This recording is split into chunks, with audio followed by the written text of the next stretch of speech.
رمضان المبارک کے 25ویں دن کی دعا ضرور پڑھیے کثرت کے ساتھ۔ بسم اللہ الرحمن الرحیم، اللہم اجعلنی فیہ محبا لأولیائک ومعادیا لأعدائک مستنا بسنتی خاتم انبیائک یا عاصم قلوب النبیین۔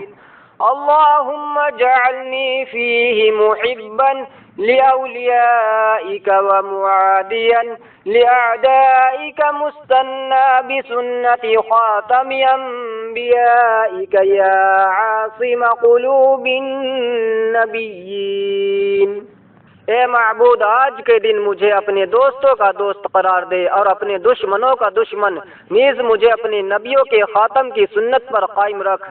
اے نبیوں کے دلوں کی نگہداری کرنے والے، یا الہی ہماری دعاؤں کو قبول فرما، آمین۔